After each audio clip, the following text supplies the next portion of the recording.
Good morning, all. I hope everyone can hear me. Yeah, Tom, you can start recording it. I want to turn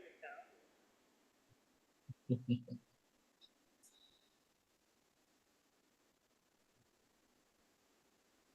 Yeah, I can hear you, Juan. Everyone can hear me, yes? Yes. Awesome. All right. Well, good morning to everyone. Today, we are going to have our public stakeholder forum on the natural gas sector framework and the public consultation that was issued by ERCA on August 1st. If you look in the chat, you'll see the link to the actual framework, which consists of the public consultation document as well as about 17 other documents that comprise the licenses, regulations, and codes of the overall framework. Due to the nature of the framework, which covers the natural gas sector in the Bahamas through every step of the value chain, there are many more agencies involved than ERCA, although ERCA has overall carriage of it. This framework is keeping in line with the national energy policy objectives and is a requirement of the Natural Gas Act that came into effect on June 1st. We want to make sure that we can have affordable and reliable and resilient energy. We want to make sure that natural gas can be used as a fuel source that's less expensive and cleaner burning than diesel, which is the primary source of fuel that is used now. So ERCA developed this framework in consultation with Frontier Economics, who really took the lead on it, as well as other stakeholders. And so the licenses, regulations, and codes you see were a collaborative effort between ERCA and Frontier Economics. The reason we want to have this public consultation is to make sure that everyone understands the overall framework, and Frontier will lead these discussions, and to allow you to give public feedback and to explain to you how to give feedback on these documents. The feedback would be due by September 1st.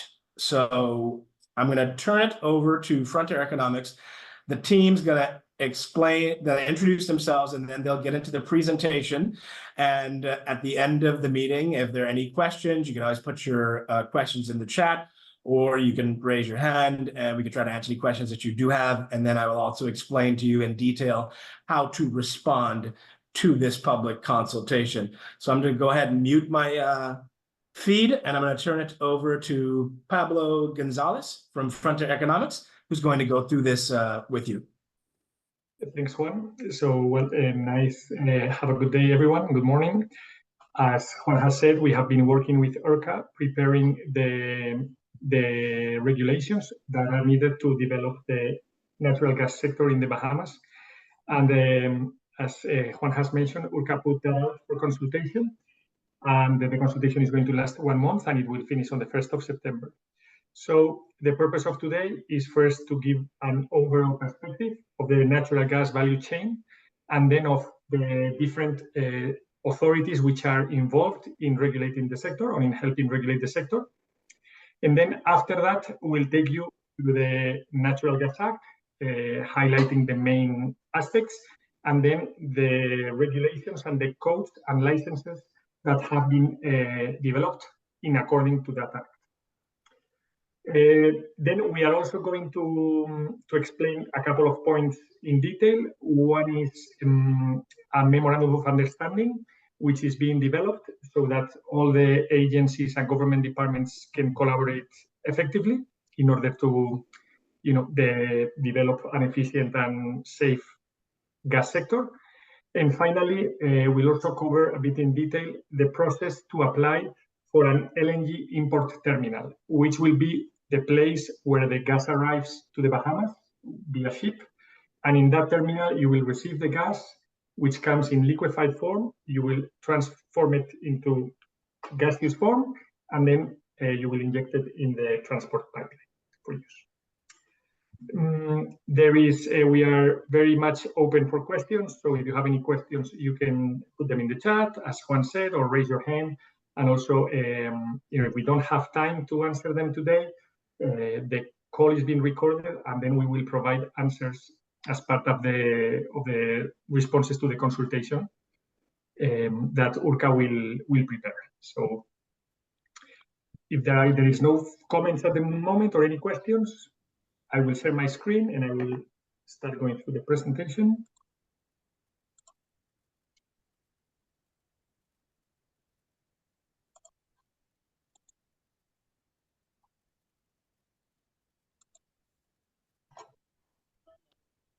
Okay, can you see the screen properly? Yeah, Pablo. Okay. Yeah, we thank you. got it. Okay, so as I said, we are going to start by describing the natural gas value chain. So first, we start from the left of the picture. So there is a country, which is the exported country, where the natural gas is produced. The gas is liquefied, and then it's transported via ship to the Bahamas. So it goes to international waters, and then it will end in Bahamian waters, where it will be received. So first thing to say is that the natural gas can come in two forms. One is it can come in tanks, as the one you can see in the picture. They are called ISO tanks, and we understand this is already taking place in the Bahamas. So the gas comes in small tanks, which are delivered to customers who use it for several purposes.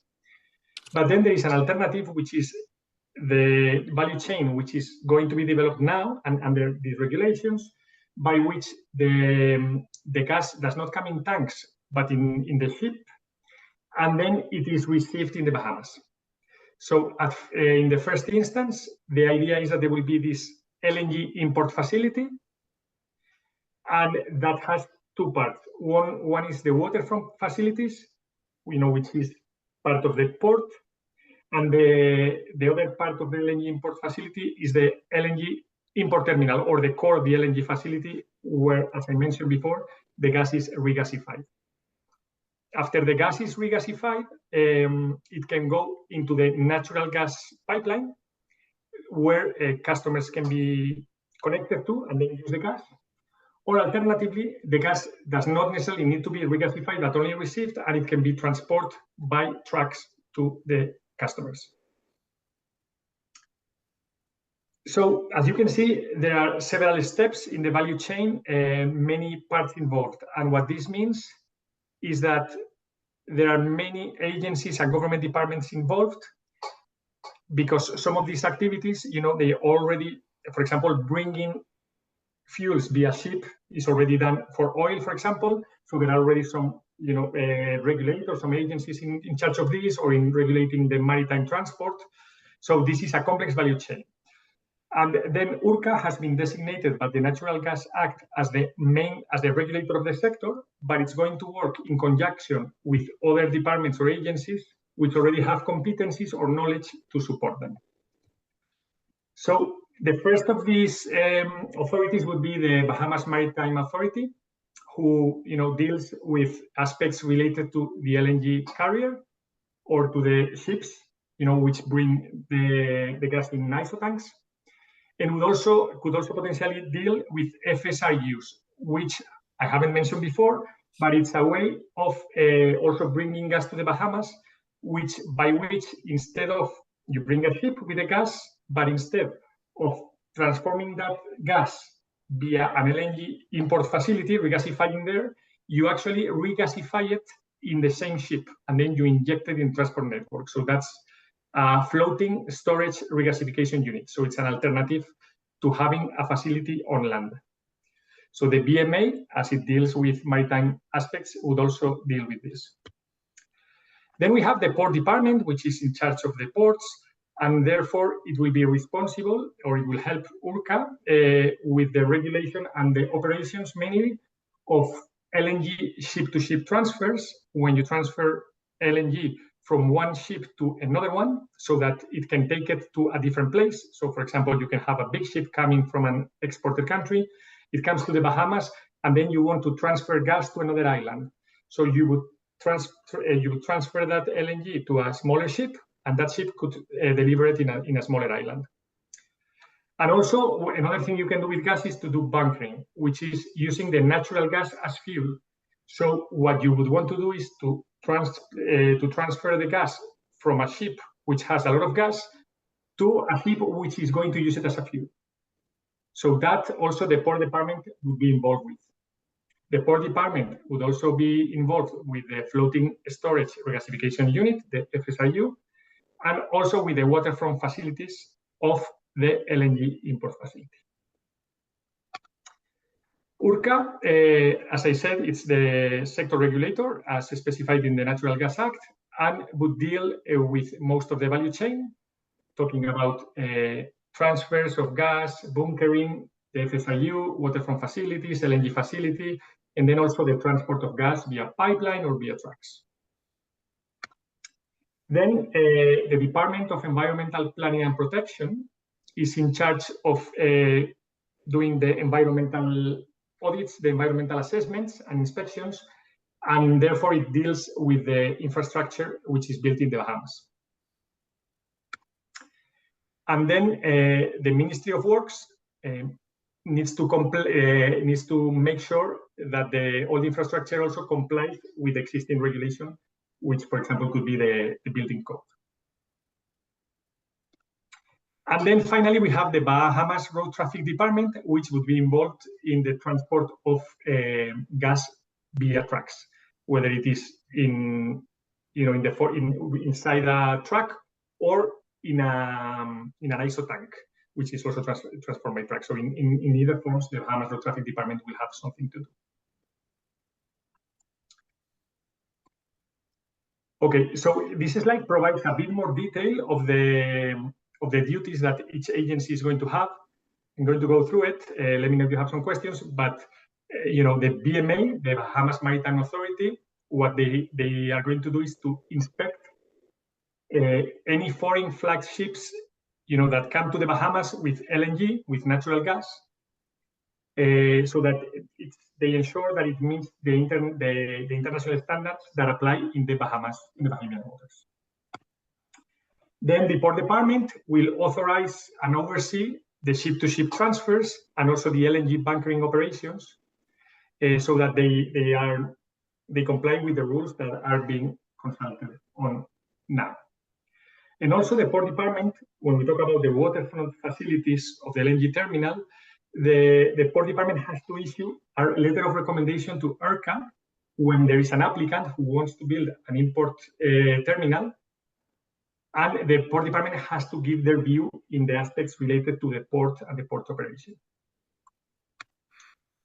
URCA, the overall sector regulation, approves all necessary regulations and codes for the natural gas sector, and it can do so in consultation with these other agencies and departments. Then it is the ultimate agency in charge of authorizing this LNG import terminal, although it will receive inputs from other agencies. It's also in charge of issuing licenses and revoking them or suspending them if needed. And also, URCA monitors and oversees all the activities, once these are in progress. Then the Bahamas Road Traffic Department, they issue the commercial driver's licenses for the drivers who are going to drive this type of trucks, and also in line with the regulation that is currently enforced for the LPG vehicles, it does the licensing of the vehicle. The Department of Environmental Planning and Protection, as explained before, does the environmental impact assessments of the main facilities, so LNG import facility, the gas pipelines, etc. And finally, the Ministry of Work ensures that the facilities meet the existing regulations on construction, and also, as in line with what is done currently in LPG, it's going to inspect, the trucks that transport the LNG. Okay, so I don't know if there are any questions on this general overview of the value chain and the responsibilities. If not, I'm going to start describing a bit the regulatory architecture proposed for the natural gas sector in the Bahamas. Okay, so there are four main types of, so the regulatory structure is composed of four elements.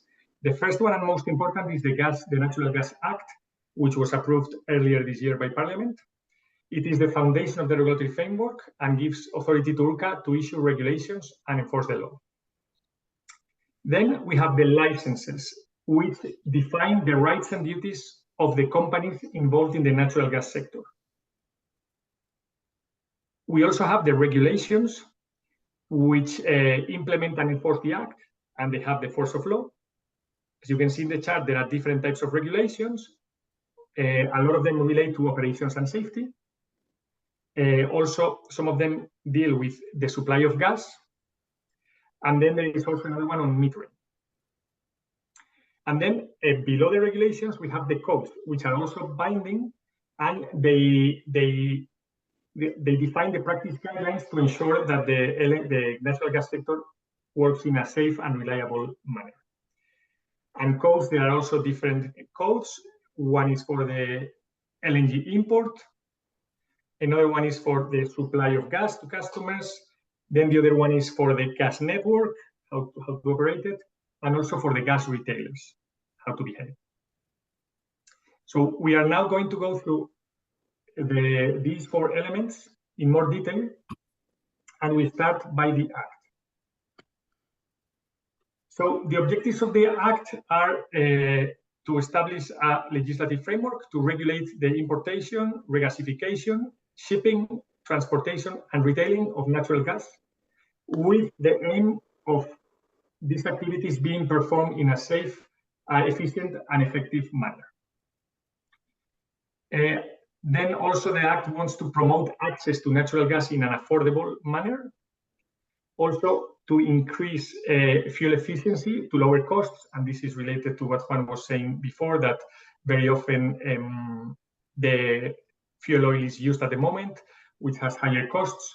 And also, as the last point, fuel oil emits more than natural gas, so one of the last objectives of the Act is to reduce emissions in the plant. Then, as explained before, the Natural Gas Act also designates URCA as the independent regulator for the sector, and it states that URCA is going to do this with other entities. And URCA's responsibilities include issuing licenses, approving all the regulations and codes, etc. The Natural Gas Act also deals with licenses, and it explains the activities for which licensing is required. And then it establishes, what do you need to do to get these licenses, what are the reasons and the process to modify and revoke the licenses, and also the rights and duties of the licensees.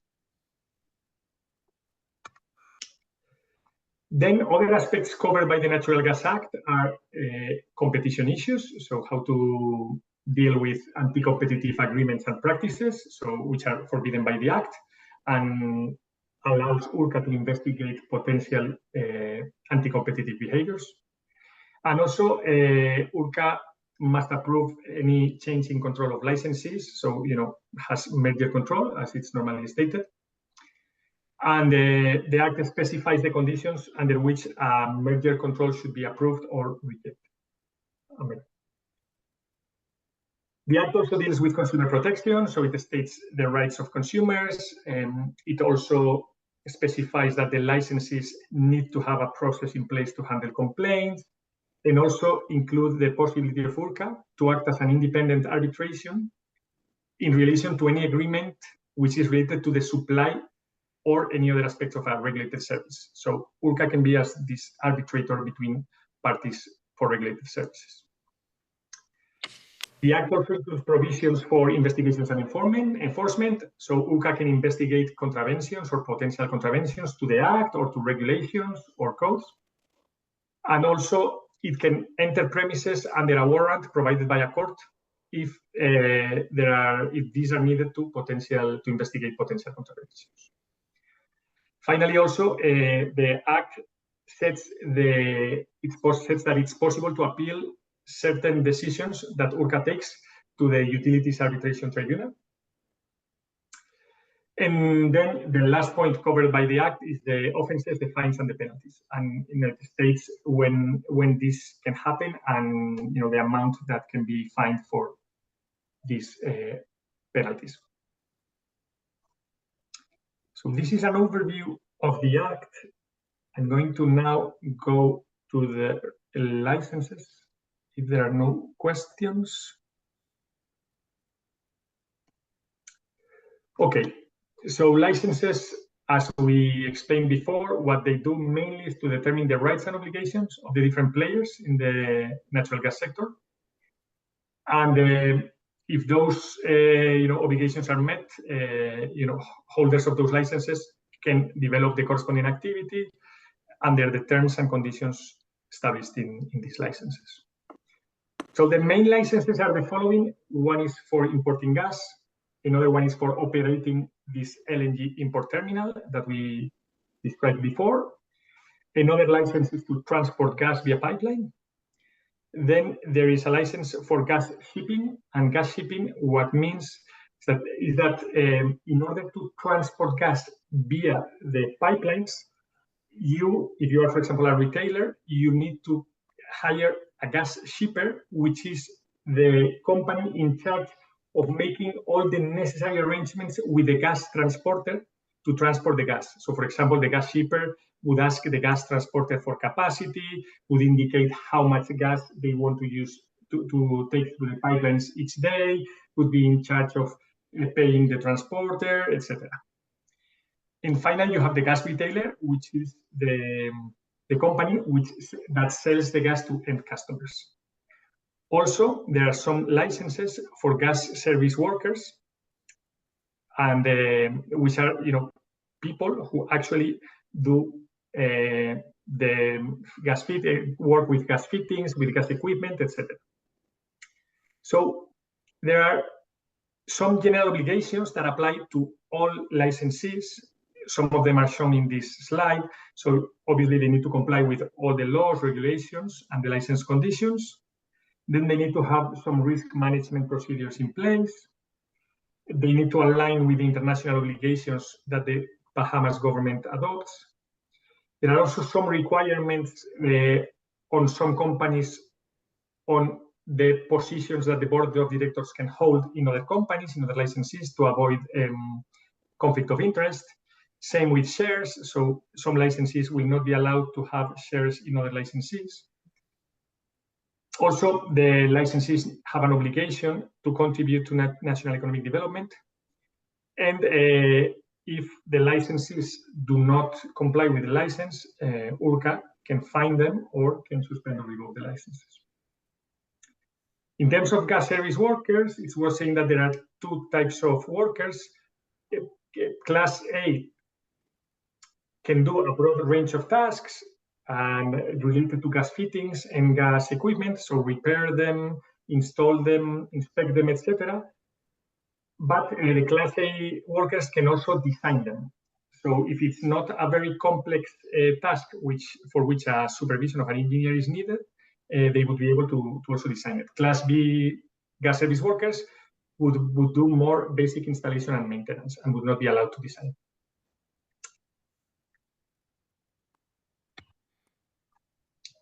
Then now here, following with the licenses, we have mentioned some common obligations for all the licensees. Here we describe some of the main obligations which are specific to each of them. We start with the gas importer, which needs to ensure supply reliability and also needs to obtain from URCA the approval for the contracts that it signs with gas producers in order to bring it to the Bahamas. So those agreements need to be approved by URCA, and the gas importer has to seek that approval. And also the gas importer has some standards of performance that will be agreed with URCA that it needs to adhere to. The terminal operator needs to implement procedures to protect the terminal from potential hazards, and also has restrictions on closing the business or retiring the plant before the license ends, and for that it needs URCA's approval. The gas transporter is in charge of safeguarding the security and integrity of the gas pipeline network, of all the pipelines, and will also need to comply to the regulations and any other directive issued by URCA to avert danger to life, property, etc. It also has to perform technical and safety audits, which should be performed by independent auditors.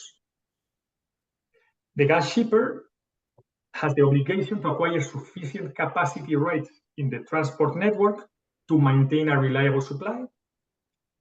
It needs to ensure the safe and efficient use of the gas supply system. So, for example, it cannot book a lot of capacity rights that it's not going to use.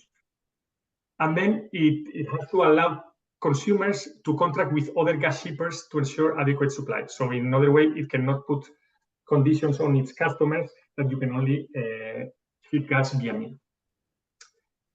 Finally, the gas retailer, they have to comply with the Natural Gas Retailer Code of Conduct, which is one of the codes we have mentioned before and we'll describe a bit more later. It also needs to provide information to gas transporters to ensure that the transport network is run efficiently, also to URCA, and when necessary to end consumers. And then the gas retailer has a duty to respond promptly to customer requests for services. Okay, so if there are no questions, we are going to turn to the third element of the regulatory architecture, which are the regulations. And within regulations, we are going to start with the safety regulations. Excuse me, I have a question. Sorry to interrupt you. Can you hear me? Yes, I can hear you. What about current natural gas consuming plants now with infrastructure and shipping and importing infrastructure and contracts in place? Mhm. Are they going to, what is the process? Can you walk through that process? Yes, so in this sense, I think the main element is that URCA is going to engage with these agents already using gas in order to establish a transitory period or a transitory period to comply with the necessary regulations. So it's open to discussing with the agents currently using gas on how to approach that. And then, for example, what we can also say is that licenses and some regulations already include some provisions. So, for example, the retailer license and the importer license explicitly include a conditional provision that says something along these lines, that things can continue as they are now until URCA approves the necessary regulations to enforce new aspects that might be needed. Has that answered your question? Yeah, that does. Thank you. Okay, so then going into a bit of detail into the regulations, the first one is the ship-to-ship handling operations regulation. And this is basically to deal with what I mentioned at the beginning, when there is a large ship bringing gas into the Bahamas and wants to transfer this gas, part of this gas, to another smaller ship, which is going to take it to another place in the Bahamas.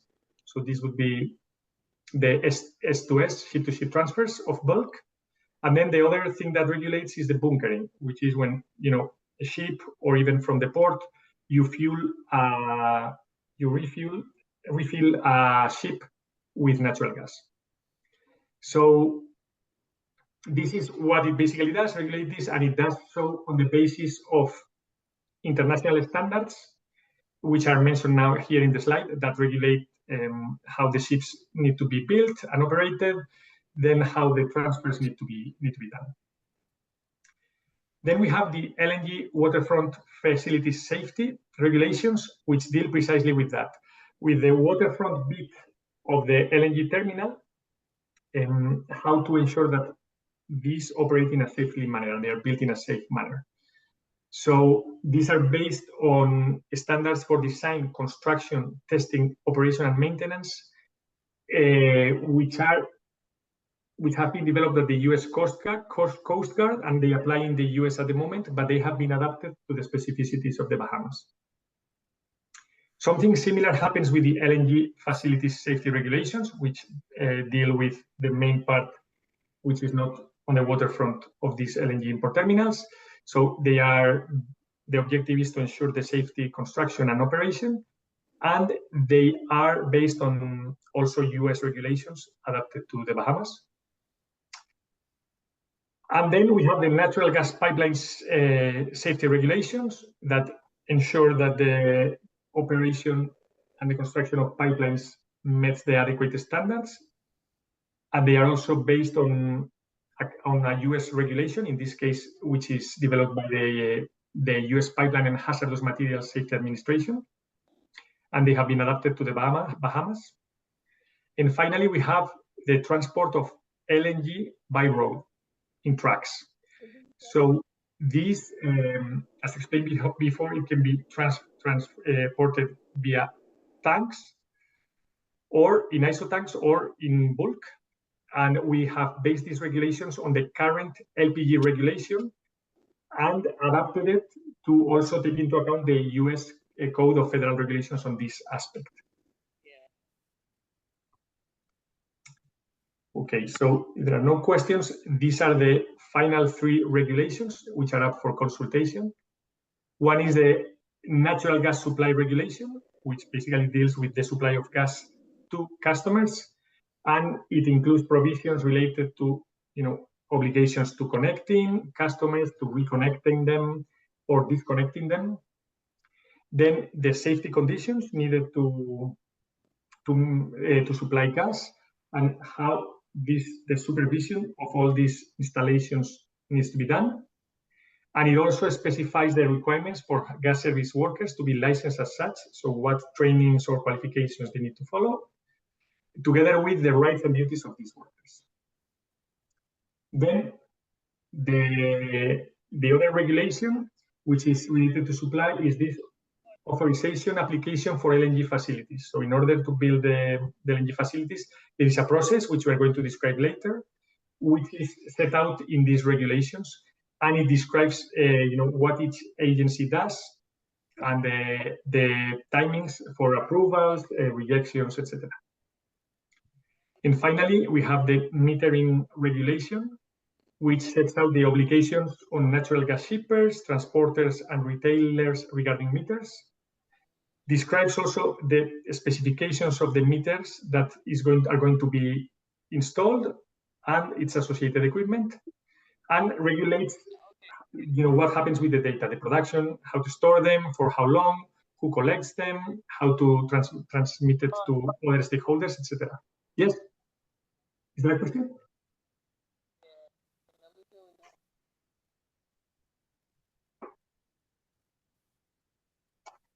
Okay, I'll continue, but interrupt me if there is a question.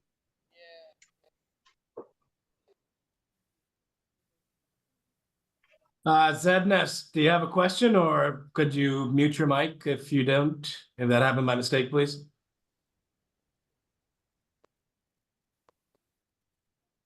Oh, my apologies. No questions at this time. Okay, perfect. So then I'll move to the 4th block of the regulatory structure, which are the codes. So these codes, as described before, they specify some standards, some of applications, and they are binding. And there are 4 such codes which operate in different parts of the value chain. The first one is the LNG import code that sets the minimum standards of performance that a natural gas importer is required to maintain.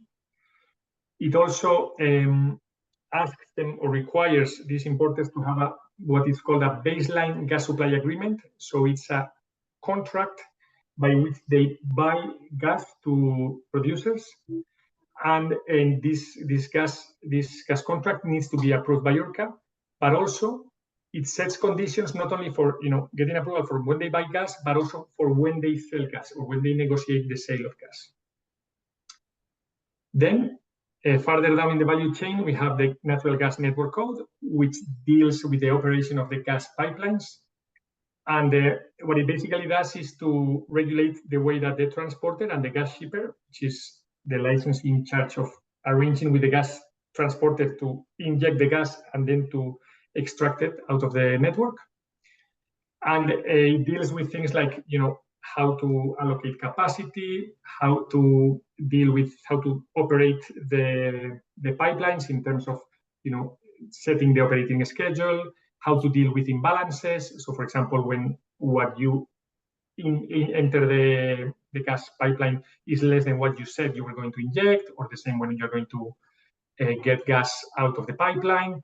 Then it also sets out the gas entry and exit requirements, charges and payments, then the network maintenance, system stress procedures, and then more generally communication procedures and IT.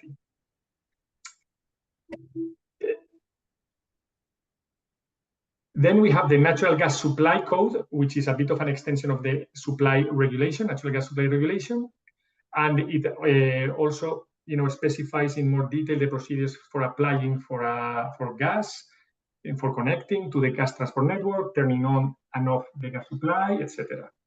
It also explains how to deal with gas incidents, interruptions, and restorations of gas supply. It set out the operating procedures, inspections, and alterations of gas installations, and also sets the gas quality requirements that need to be maintained for a safe operation of the network.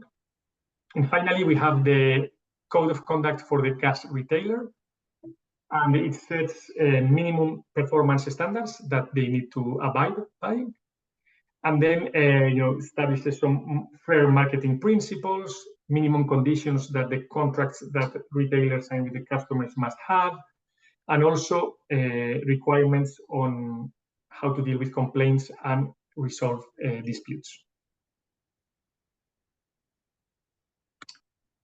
Okay, so this so far has been an overview of the regulatory structure. Now we are going to explain the memorandum of understanding that is going to be proposed, so that all the agencies and government departments that we have seen before that are involved in the natural gas sector, this memorandum of understanding, what it wants to do is to ensure that URCA collaborates efficiently with all these other actors, so that, again, the natural gas sector operates safely and efficiently. So the participants in this memorandum of understanding will be URCA, the Bahamas Maritime Authority, the Royal Bahamas Defense Force, Port Department, the Department of Environmental Planning and Protection, Ministry of Works, and the Road Traffic Department. And the main provisions of the MOU are just to foster collaboration without any other obligations, commitments, etc. In particular, what the MOU is expected to set out are the responsibilities of each agency, in line with what has been described before. And then, this MOU does not create any right, any benefit or trust responsibility additional to what is already in place. It does not derogate or expand the powers of any of these agencies or departments. No funds are committed for this, cooperation. Does not supersede any existing agreements.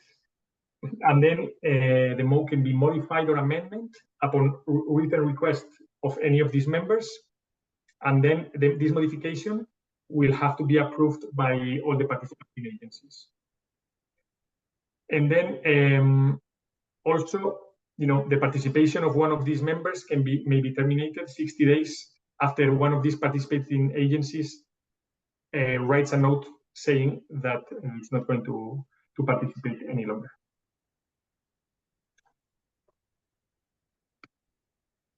Okay, then, if there are no questions, there is another point in which we're going to explain in more detail, which is the process to get this LNG import facility, which is a key infrastructure in order to get gas into the Bahamas. How the process to get this infrastructure approved works.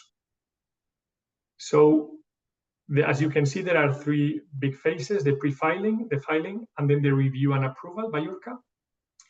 The pre-filing stage starts with an initial consultation of the promoter, the project promoter, to URCA, describing the project. And then after that, there is this initial filing, which includes also more details of the project and has to include several documents. One is a letter of intent that, as we mentioned before, needs to be submitted to the Port Department so that the Port Department can emit its opinion. And then also the promoter needs to send the port department a preliminary waterway suitability assessment to make sure that that there are not going to be issues under the affecting the port that are going to make operations of the port unsuitable once this terminal is built. Then, in addition to this involvement by the port department, the Department of Environmental Protection is also going to get involved, and that's because the applicant first must provide URCA with a certificate of environmental clearance saying that it complies with environmental laws, and also because it has to submit to the Department of Environmental Protection and Planning an application for this department to review the proposed project, to do an assessment. So then, once URCA receives notice of all these applications, all these letters, and the information on the project, URCA issues a notice commencing the filing process. So then, once URCA has issued this notice, the applicant has 180 days to submit the formal application, which has to include the applicant details, also a project summary, and then a statement demonstrating that the proposed project is not inconsistent with public interest. Once the applications have been submitted, URCA has 30 days to assess the completeness of the application. Then it opens a public consultation. And then once the public consultation, URCA has to compile a report with all the findings, comments, and recommendations received from the public, and also its own assessment. Then the Department of Environmental Planning and Protection will conduct the environmental impact assessment. And finally, URCA will prepare its final decision, approving or rejecting the construction of the terminal.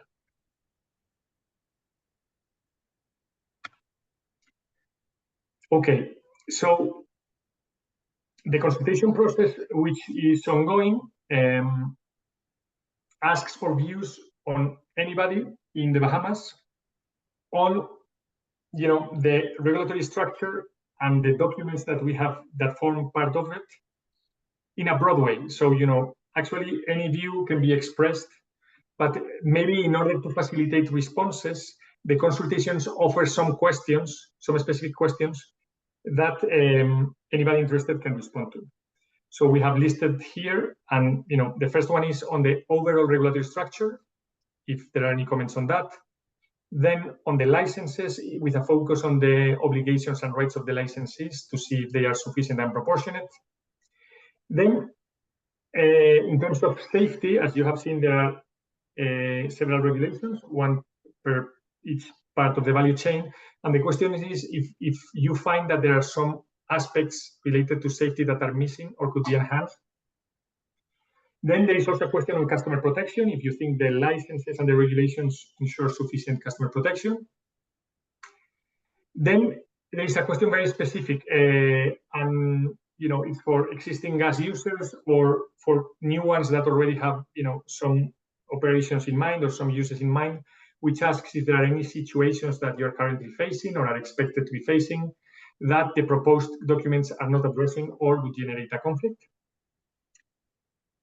The sixth question is if, very specifically, there is an alternative wording, so you can have some ideas, but you can also have, specific wordings that you would like to use in the regulations and the codes. And then finally, if there are any specific aspects of any specific document, so not only the overall regulatory structure or the treatment of some aspects, but if in any particular document you have any comments, we are very happy to receive those. Okay, so this is the end of the presentation, and we are wondering if you have any questions that you would like to ask, any additional questions.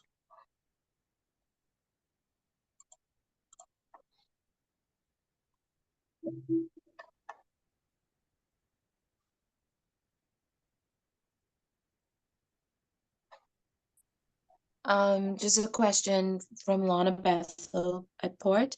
I don't know if you went over it as well. Thank you for the presentation, by the way. Just wanted to know the process that you laid out today. Is this in the legislation already, or would this be in a policy document so we can have sort of something to go by, a manual, something?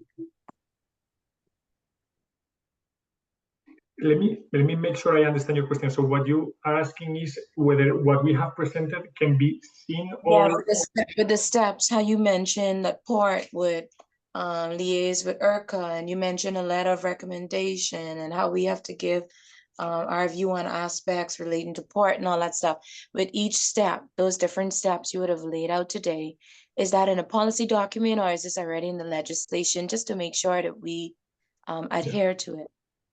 Okay, yes. So the different steps are in the different pieces of regulation, but I understand, and then URCA can correct or complement if they have any points, that the memorandum of understanding that URCA is currently developing will indicate, the different responsibilities and of each agency and how to interact. So I think the memorandum of understanding, which is currently being prepared, is probably the document that might be useful for you. That would be very useful. I don't know if someone from IRCA wants to confirm they're working on that. And it would be good if we could give our input before that's finalized too, please, as Port Department. Good morning, Ms. Bethel. It's Jonathan Hudson from MERCA. Yeah, so all of the licenses, regulations, and codes, they come out of and are supported by the Natural Gas Act. So they have the support of law. And what you're asking about is contained within those documents that Pablo has spoken about. Pablo went over in detail a certain aspect of a particular portion of the value chain, but the details are contained in those documents. So what we're asking persons like yourselves, the port, and other stakeholders that really are impacted by this is to look through those documents. There are numerous in number, and some of them are quite long, but to look through those documents and to return any comments that you may have in that regard. If need be, we can set up a separate meeting to discuss those. Yes, that would be great. But that MOU though, that's the one I was speaking about specifically. But I will look through the documents you mentioned. But we were talking about that MOU. Okay. So in terms of the Port Department, probably the two documents that you are more interested in looking is the waterfront facilities safety regulation and the ship-to-ship transfer. I think those would be the two documents that would be in which you would be involved, and that would be best for you to look at. Okay, yes, the STS regs, definitely that's what I'm involved with. I'll look at the waterfront facilities one. I'll take a look at that. Yep.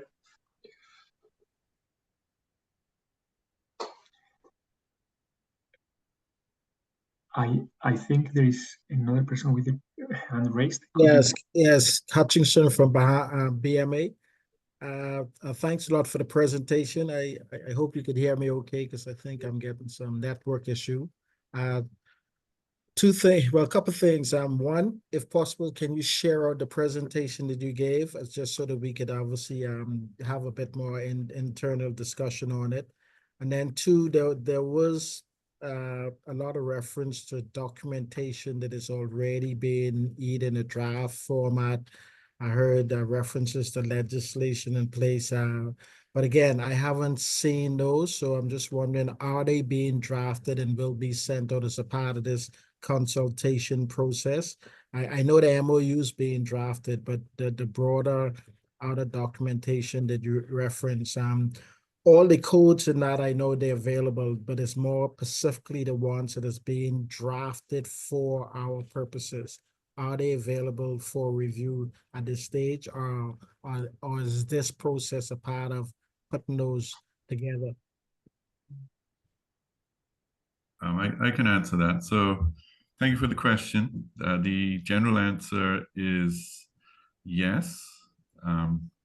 All of those documents are available. They were published on August the 1st, and they're available on IRCA's website. I think Mr. McCartney has just put a link in the chat that you can follow on that. But that link will direct you to where those documents are on IRCA's website, and you'll see the hyperlinks for all the documents there. So you just click on the document and it'll take you to the PDF.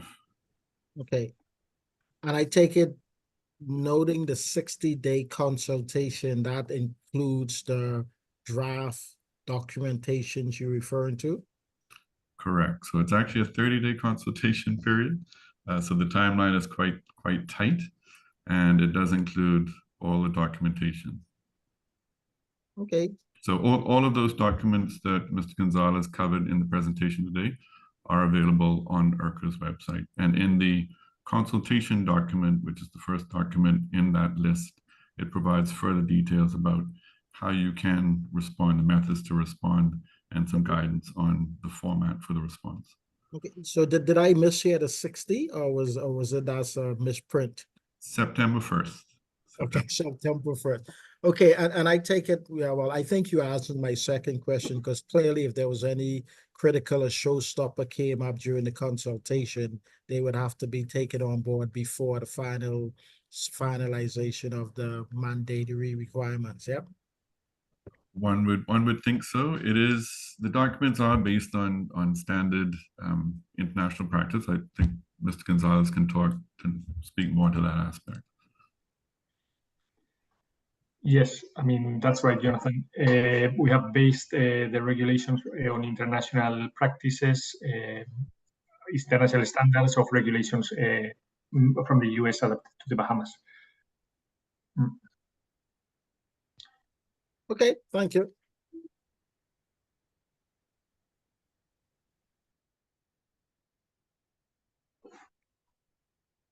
Okay, I don't know if there are any other questions. If not, I don't know if Do we have Juan. any further questions, anyone? No further questions. Okay. Sorry, I also forgot to answer the first part of Mr. Hutchinson's question. IRCA is recording this presentation and intends to publish it on its website once complete. So you can always go back and look at the presentation after the fact. Okay, thank you for that.